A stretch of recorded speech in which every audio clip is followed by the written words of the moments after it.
Thinte abantu abaningi indaba kaNkomonde ongujele noma ongumqaphi weziboshwa ephawula ngoXolani Khumalo laphana owaziwa kakhulu ekutheni ulwisana nama-drugs laphana kodwa angifisi ukuthi uzwe ngami nantu udaba oluphelele khona la kwisiqiniseko SA Media.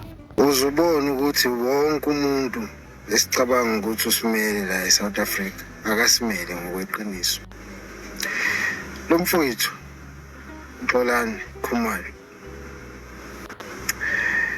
muhle umsebenzi owenziwayo lo mfowethu, nesekunesikhathi ewenza lo msebenzi. Angikaze ngibone ngisho eyodwa kuma-political leaders iphumele obala incoma umsebenzi owenziwayo lo mfowethu and imxhasa ngokuphelele.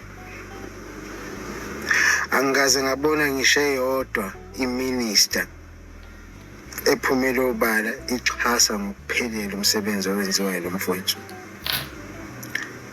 Kodwa ngiyazi ukuthi sikhona isikhathi noma zikhona izikhathi lapho usizo alithola khona kuGeneral Mkhwanazi. Ikutshelani leyo nto? Makuwukuthi ngempela iMadlenga Commission ifisa sibe nethemba kuyona, ngoba phela kudala seba khona ama-commission, akusiyo i-commission yokuqala le, asimangali ngale commission. Abanye bethu sasesikhona emhlabeni makwenzeka i-TRC, Truth and Reconciliation Commission, eyayifavor ibala nayo still. Okunabantu abaningi abanga-accountanga because of i-skin color, abanye because of istatue ababenaso.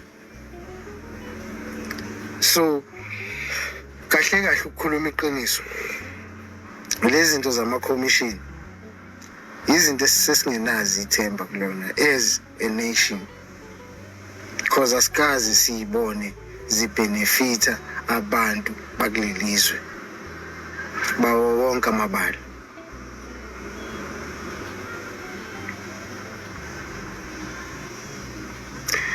Uyabona, ngaphandle kokuthandabuza umsebenzi owenziwa uGeneral Mkhwanazi